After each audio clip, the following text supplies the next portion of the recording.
Wamanjeka, welcome.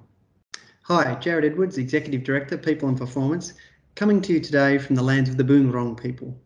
I acknowledge the traditional custodians of the lands on which we live and work, and I pay my respects to their elders past and present. And may the children of today lead us to a brighter tomorrow.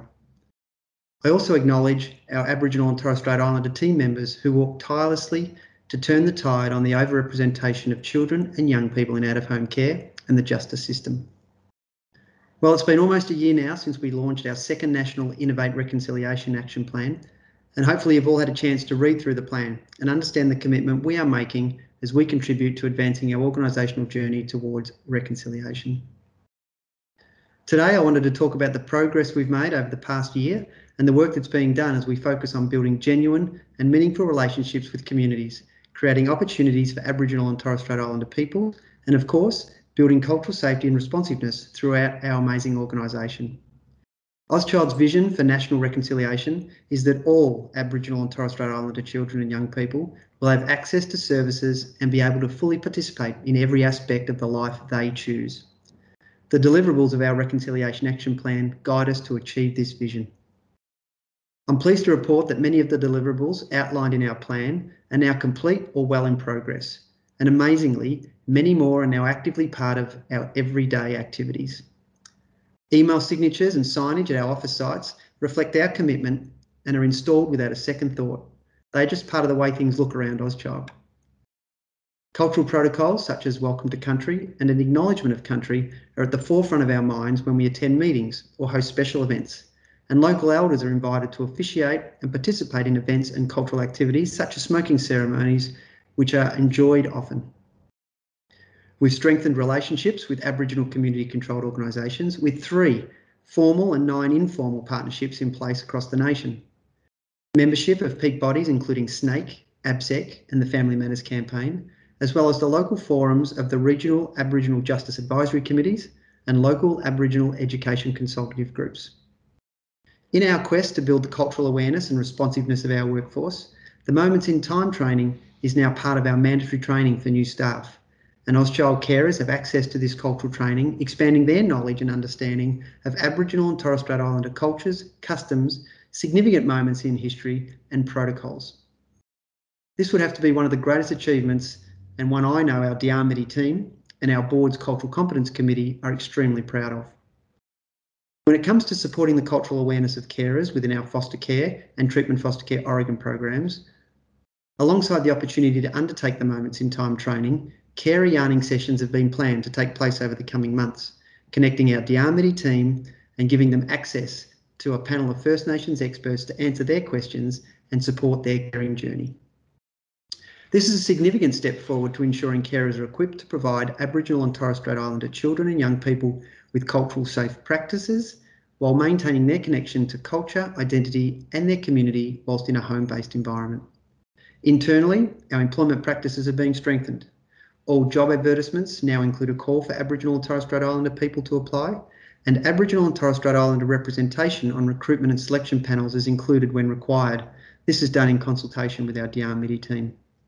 People and Culture are now focused on creating and implementing an anti-discrimination policy for the organisation, a piece of work that has commenced alongside a broader focus on diversity and inclusion. The role of our Diamity team is also being more widely shared to promote and enhance the work that they do throughout the organisation as they strive to provide cultural advice and guidance to teams who are working with Aboriginal and Torres Strait Islander children. Information about Diamity is now incorporated into new staff induction sessions. All new staff receive a very welcome email from Diamity, and information and resources can be accessed via our intranet site, AusPoint, including a key messages guide. Last year, we welcomed Maria to the role of Aboriginal Practice Lead in New South Wales, joining Chad and Kylie, and we're actively recruiting to the role of Aboriginal Practice Lead in South Australia and in Queensland. And of course, the highly sought after Diamity Award now features in the annual All Staff Awards. To ensure effective governance of our plan, monitoring and reporting, a Reconciliation Action Plan working group was established and meet quarterly to provide appropriate support for the successful delivery of our commitments.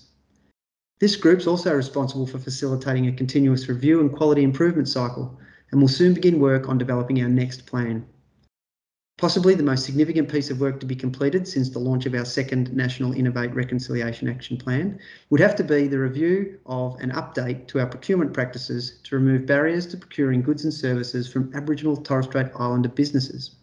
In January, we cemented our commitment to actively looking for opportunities to partner with Aboriginal organisations for sector development and delivering better opportunities for Aboriginal and Torres Strait Islander peoples. Our membership with Supply Nation has now commenced, and we endeavour to drive supply diversity when purchasing goods and services. This will ensure we're supporting an inclusive economy which generates opportunities for First Nations peoples.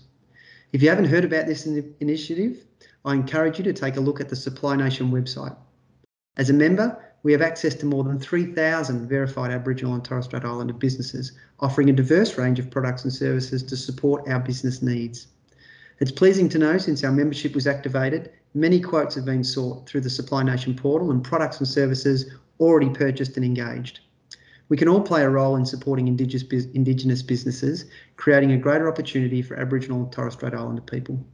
Please think about Supply Nation when looking for products and services, whether it's office supplies, catering or consultancy needs, and reach out to your local business support team member who can assist with obtaining a quote. Seeing this second National Innovate Reconciliation Action Plan come to life through the work and contribution of many is a testament to the commitment you all have to achieving better outcomes for First Nations children, young people and families.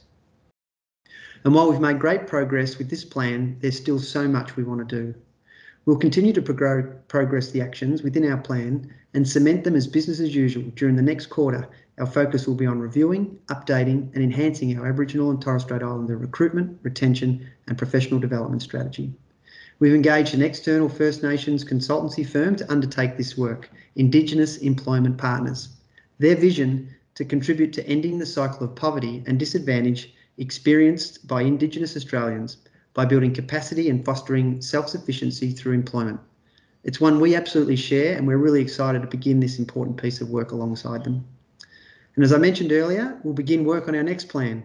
Believe it or not, putting together a reconciliation action plan that truly reflects the goals and work of our organisation is no easy feat. And while we have another 2 years to complete our current plan, we are focused on continuing this important piece of work to ensure we can provide exceptional support and care, strengthening families, and support self-determination to reduce the overrepresentation of First Nations children and young people in child protection and youth justice. Our journey towards advancing reconciliation is one of continuous learning, adaptation, deepened knowledge, cultural respect, and understanding for all staff and carers. This plan is paving the way for us to further embed our cultural practices into everyday business and strengthen our responsiveness to meet the needs of Aboriginal and Torres Strait Islander people to create positive, lasting change. And every day I see these actions being embedded into the work we do. It'd be remiss of me not to mention the enormous body of work that's undertaken as part of your everyday activities. These aren't listed in our plan, but contribute enormously to advancing the work being done towards reconciliation. Like entrenching the Aboriginal and Torres Strait Islander child placement principles in training and practice, the First Nations Cultural Connections Review Tool and panels. These panels are held every 6 months for all First Nations children and young people in an Auschild program. We're also mapping the carer cultural touchpoints to identify strengths and opportunities to improve a carer's journey. This work is just the tip of the iceberg and what is being undertaken and ongoing outside of the actions listed in our Reconciliation Action Plan, and is a terrific example of the breadth of our commitment. I know it's our collective hope that one day we won't need a plan to guide us. As an organisation, this is truly committed to reconciliation. Our everyday actions will always speak much louder than the written words of the plan. As we look towards the next few months, I'm really keen to see and hear about the work you're all doing, and for the first time in 2 years, seeing teams come together in person to celebrate and participate in National Reconciliation Week and NAIDOC Week events. Showing our support for these important dates provides a wonderful opportunity to come together to celebrate and to recognise the strengths, the resilience and the history of Aboriginal and Torres Strait Islander people. Thanks for tuning in today. I really am honoured to update you on the progress of our work and walk alongside each of you as we take this such important cultural journey together.